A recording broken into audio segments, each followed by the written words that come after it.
It's 2012. You just finished heating up your Hot Pocket and the new Call of Duty hits the shelves. Black Ops 2. Set 13 years in the future, in 2025. So far away. But the COD community is skeptical, saying, I don't want some robot technology warfare. Little did we know, a lot of us would spend hundreds of hours playing it through campaign, multiplayer, and zombies. No! But when a game developer bases a game in the realistic future, they need to make a lot of educated guesses. Now that it's 2025 as of today, I wanted to see what they got right and where they shot an airball. Let's get it. Gamerman Adam here, game dev and overall chill guy. Spending over $28 million on production for Black Ops 2. A game like this probably spent about 10% of that money on writing and research, so a cool $2.8 million. Did it pay off, or should they have bought a single family home, which would now be worth $6.5 million? Gotta love the housing market. Black Ops 2 drops us into the campaign with a quick sight of a man burning alive, not something 13-year-old me was super psyched about. The campaign flashes us back to the 1980s, but we're more interested in the 2025 missions, where the second Cold War is happening, China the victim of a cyber attack, and the US is framed for it, when really it's been done by the main antagonist, Menendez. Tension was high already because China was putting together the SDC, Strategic Defense Coalition, and China is stopping the export of rare earth materials to other parts of the world. Rare earth materials, you may say? No. Not like diamonds, you Minecraft nerd. More like rare metals that are used in a lot of technology like laptops and phones everywhere in the world. Basically, cyber attacks are happening, people are angry, and that's not good. This is how it starts on a cliffside. I don't even remember this. Nano gloves. I feel like if something like this that could connect to rock existed, I would know about it. Those rock climber granola munchers, they would be all over these. Oh, this is the wingsuit part. I remember this. You see him jump off, a hop, skip, and a jump looking animation. We definitely have these. In the real world, Russia invaded Ukraine, as we know, and China continued to support Russia's economy by trading and purchasing resources still, while a lot of countries cut their ties when those attacks happened. Russians and the Chinese are getting real cozy. I'm not a politics man, I'm just a gamer man. So this is just scraping the surface of what's going on IRL. If you want a more detailed video on this topic, you should watch this video, linked below by Hooded Beasts. He's clearly a lot smarter than I am. China's not launching any attacks out there currently, but there are some resemblance of what could happen and what is happening in the real world. Active camouflage. I remember I was worried that this was going to be a multiplayer. Thank God it was not. I don't think we have this in real life. Government could be keeping this a secret, could be out there, but I don't think we have camouflage yet. Chairman Giles squeezing Russia's balls real tight. Commander. Hey yo, what did he say? In Black Ops 2, Celerium is an element, one of those rare earth metals, that has more processing power than an entire military infrastructure. It's a fictional element, not real, and Menendez uses it to launch a major cyber attack on the satellite systems. There's a virus powered by Celerium that can hack into any piece of technology. In real life, cyber attacks are real, but none of them have been to this scale where like a power grid of an entire country is taken offline, but they do happen and are probably more frequent than you think. Oh shit. What are these called again? I remember just calling these the big dog. The claw unit. You know we have those weird dogs in real life, the robot dogs? I'm pretty confident we have these in real life. These are just less mobile and bigger and a lot less friendly. Oh shit, bro. They agile as hell. Are they drop shotting these kids? Oh my god. We definitely have these. We definitely have the tech for these, or similar units out there already. On the 9th of 11 missions, we see the SS Obama for the first time. Ball out, Obama, ball out. But in real life, he actually never had a ship. But he served from 2009 to 2017, so plenty of time for him to have made a big old yacht. Possibly. Good assumption. Menendez hacks the military satellite right here. He takes out his fake eyeball and plugs it into the control center to take over the drones. Because we shot him in the face earlier in the game, if you remember. Would an important tech interface like this have such an easy way to upload malware to it? In the real world, I don't know, seems like a bit of an oversight, guys. But in the real world, all it takes is a USB plugging into a computer that has some dangerous stuff on it, and it could be game over. So it is realistic. It just was a bit too easy for him. This mission reminded me of how many endings there are in this game. And a multitude of things can happen depending on our decision. If Right. Farid is still alive, he'll take a bullet for Karma and she'll still be alive. And if you want the good ending, you need Karma to be alive. However, Yeah, I if want Farid that. is dead, then Chloe will die. But if Chloe was rescued in the second chance mission, then DeFalco will still be here. And if Farid is still alive, then he will shoot DeFalco, and then Salazar will then shoot him, but it leaves Karma still alive. You saved Chloe. Oh, okay. How many are there again? What? If you were a multiplayer fiend like me, we saw a similar map to this called Carrier, not the SS Obama. A decent map overall, but legendary from my trick-shotting days. Dude, not only people bully me on Xbox, they bully me on fucking real life.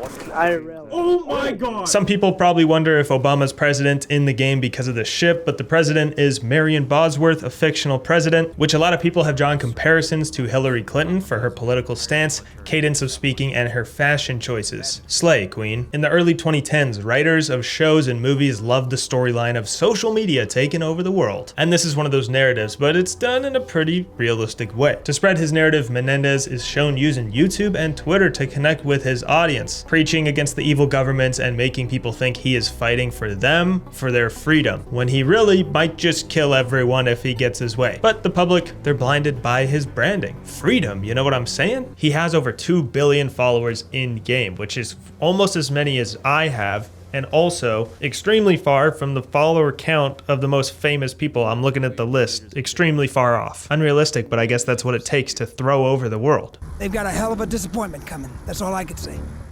This wrist technology, this Ben 10 looking ass wrist thing. I've seen Tom Brady use something like this, so that's confirmed. In one ending where Menendez is killed, he has a video scheduled that releases on his death, and it promotes and causes anarchy, which leads to the White House burning down. When mass ideas and beliefs are trending, a lot of people become sheep and just join without considering other options. Did your mom ever ask you if your friend jumped off a cliff, would you also jump? Yeah. One of those moments. So we have like biometric IDs in the game, and like, look, that's Salazar in the ad, and that's Harper on the one on the left. We do not have this in 2025. We have the tech to do this. This is like a whole new level of your cookie history. I wonder if that's gonna be a thing. Like at home, the ad on your TV is now you know? All right, Ziggy, time to go to work. Ziggy, do we have Ziggy in 2025? I think we definitely have something like this. I know we have crazy remote control stuff these days. Sorry, boss. I just gotta scan your eyeball here. I need it for some... Jesus, dude, that actually jump scared me. That guy picking me up, holy. At the end of the campaign, we see an interview on the late night show with Jimmy Fallon, who was renewed until 2028 in real life, so they got that right. He may just not have the same numbers as he once did, if you know what I mean, but who's to talk? I'm just a gamer man with 0 subscribers. That's right, this is my first video. Let me know what you think.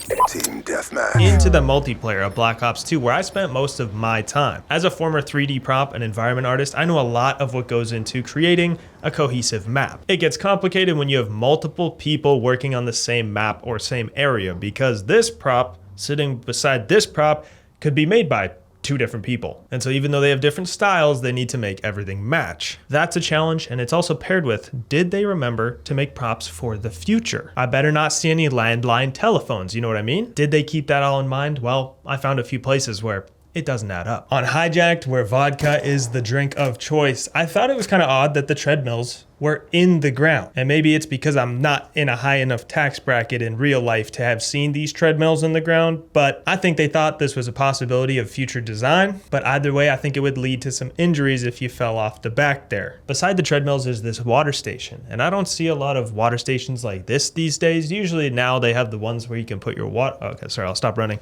You can put your water bottle inside, and there's no paper cups because, well, that's wasteful, and it's 2025, guys. But my experience of the world in 2025 is different than someone who lives in Europe, for example. So these could be mainstream elsewhere, and I just don't know about them because here we don't really have these anymore. In the middle of the map, we have these saunas that have flat screen TVs on the side. We shall presume these are smart TVs. A nice yacht like this in 2025 is gonna have those. And I know this is a party boat, but these showers are a little close together. Is that just me? I like personal space in 2025. Oh, hell no, man. A cool hint at the campaign is the screen in the upstairs office with the blood splattered right over top of it. At the desk here, we see a brick of a laptop, the ThickBook Pro, if you will. At first, I was gonna call it out, but then I realized maybe it's like one of those laptops you see the construction workers have. It's like anti-drop, and it's just It's just thick. But beside that is a wired phone, a landline, which, you know, we're on a boat, so it's not a landline. It kind of makes sense out in the ocean. You may not have service, but if you have a landline here, you most likely have a satellite on the boat, which could just emit a signal for your phone to pick up. I'm no satellite engineer, but unless this boat was maybe made a few years ago, I don't know if this one makes sense. And the biggest crime that I could find on this map that would not fly in 2025 in a luxury place like this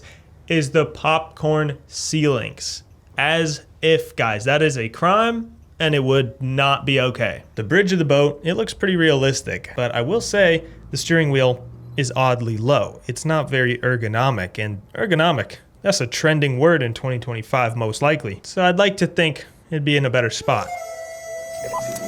And then I loaded into Standoff and I kind of just took it in for a minute. These areas that I know so well, but I haven't visited in 6 years. It's an interesting feeling. Inside Top Grandma's, which was the call-out back in the day, I noticed the exposed electrical lines. And it made me realize I don't really know where Kyrgyzstan is in 2025 in terms of development and technology. Because where I live in Canada, you don't really see these type of lines in residential homes. But that's also because here we have, and in the States, most of our walls inside are drywall. In a lot of other places, it's concrete, but this house does look like it's drywall. I think this is realistic, looking online at what some of the houses are like in Kyrgyzstan these days, but there's a lot of ones that are really nice and wouldn't have this as well. But then we enter the restaurant, where we find what? That's right, the same TV the millionaires had on Hijacked. Kind of suspicious. And towards the back of the map, we have the gas station where I used to spawn trap kids all day. It shows the diesel prices being lower than gas, which varies depending on where you are in the world, but it's generally correct today as well. Cross map Tomahawk for old time's sake. Well, didn't think so. The last map we had to look at was Plaza, not anyone's favorite map by any means, like not even close, just dark and cold. But in the campaign, they tell us this is the richest city in the world and where the top 1% live. So I figured it's the perfect map to see what kind of tech we got going on. And I didn't know this until making this video, that Plaza is actually a giant island slash boat that moves around the ocean with thrusters. That's cool. First thing I noticed, they upgraded their TVs, thinner models that you'd probably see in a place like this. There's high-end stores and supercars on the map. My best guess is a type of Pagani or McLaren, which are brands, types of cars you'd see in a place like this. The design, if I'm gonna give a little bit of feedback, is too round, guys. We're not here yet. And what a lot of people don't know, in the middle of the map beside the Luna nightclub is Debo. Debo for these nuts. Fireworks and partying going on across on the other side of the island as we fight for our lives over here. In the other spawn, this store shows our first tablets and mobile phones in the game, which you'd expect they look like today's. But wait, what's that on the left? The laptops from Hijacked are back. It just makes me think the prop and asset artist didn't have enough time when making the game to make multiple laptops. Sometimes when you're placing props down, you open the menu and there's just, oh, there's the laptop, and you don't really want to find the other laptop that you have. That could also be the case. As an artist, it's also about efficiency, unfortunately sometimes. Because back then they launched a game and it was ready to go. Instead of all these you know what, that's a conversation for another video. On our way to the grand finale of this map, the bars and areas where you'd spend time are trendy. The lit up fish tanks, bright colors, water features, I see it all having its place today. And now into the club, which has what song playing? Do you remember? Well, you might have to look it up because I'm gonna get copyrighted. It's I'ma Try It Out by Skrillex.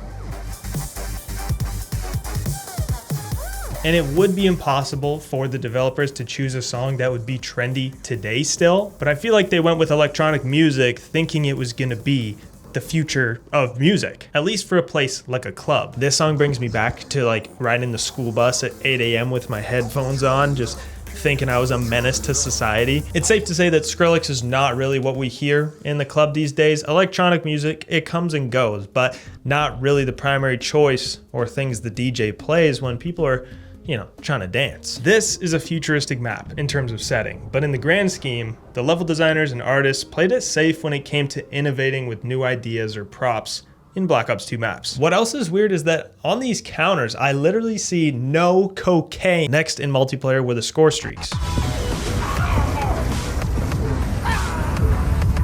which there were 22 of. So I checked off the ones that we definitely have today, but made a few notes on the ones that are pretty interesting. The Hunter Killer, the suicide grunt of Call of Duty, fully controlled by AI and most likely using heat-seeking technology, which means it would probably go after your mom first. Tell her I said hi. The Guardian, a dish that projects intense radiation, killing enemies in a few seconds, causing slowed movement and blurry vision. Sounds like side effects of that za. We don't have anything this lethal I could find when it comes to radiation beams used in combat. We may have the tech, but we don't have any specific cases I could find of something similar. The Dragonfire, yes, the drone before drones were mainstream. We could absolutely put a strap on a DJI drone today and call it a day, but I don't think we'd be able to make it as compact as the ones in the game, especially with a fully automatic fire rate. Orbital VSAT, the best non-lethal kill streak in COD. Damn, I hit him in the spleen! And it'd be OP in the real world too. It gives live radar location, but more importantly, it gives the direction the enemies are facing. I don't believe we have something that can give us direction and that quick of responsiveness live in 2025. Prove me wrong in the comments, tech boys. EMP systems, electromagnetic pulse weapons, a shockwave that disables enemy technology. EMPs are real. Mass radio waves are sent out, and metal is very good at absorbing radio waves, and it causes them to essentially fry themselves. And this is what one looks like in the real world. The Canine Unit. Do we have dogs in 2025? Ladies and gentlemen,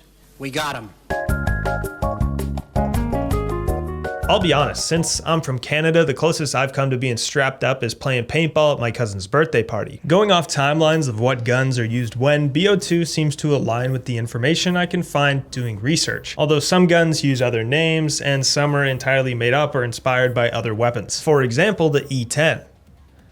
E10D's nuts. You guys just keep falling for it, man. You just keep doing it. When I was younger, I always wondered why we got the AK-47 and Barrett 50 cal in the campaign and not in multiplayer. And it's because they're based on different times, showing that Treyarch did put an effort to keep the multiplayer timeline making sense. Looking at weapon tech and items in BO2, these were the most notable. For attachments were the MMS sight and the target finder. The sight essentially highlights the enemy, most likely through heat-seeking properties, something we definitely have today. More interesting was the MMS, the millimeter scanner. Deadly in League play and search and destroy, detects lingering heat signatures from enemies even through walls. We do have this technology today, pretty much modern day wall hacks, but having it on a scope like this in the game, that compact, I don't believe we are able to recreate that yet, like as a sight. BO2 introduced a handful of tacticals we'd never seen in COD before. Sensor grenades, a non-lethal item thrown that ejects lasers to report if an enemy is nearby. I couldn't find any use of these in the real world since they just don't make sense when you have flashbangs or concussions that serve a similar purpose. So we do have the tech, but it doesn't make sense to use out there. Next is the tac insert, which you probably remember from boosting and the hijacked underground to get diamond camos with the boys. Don't act like you didn't do it. Was the knight in shining? Unlike the game, we only have one life, so I would not count on a tac insert respawning you. The shock charge was every camper's dream, just a combination of a sensor, a taser, or a stun gun, easily feasible in today's world. Similar tech does exist. And lastly, the black hat. And no, I'm not talking about some cool fedora. The black hat was used to hack enemy equipment like shock charges, score streaks, and even planes in the sky. This is realistic today for smaller equipment like the size of your phone, and it could take out certain equipment, but unlikely it would be taking down a ship in the sky. So it gets a pass. Black Ops 2 was based 13 years in the future from when Treyarch was actually developing it. This gave them the creativity to try new ideas while also still having responsibility to keep it grounded and not too futuristic, which some other Call of Duties definitely did. If you made it this far, subscribing to this channel would really help me out. I just launched it, so I'd appreciate it.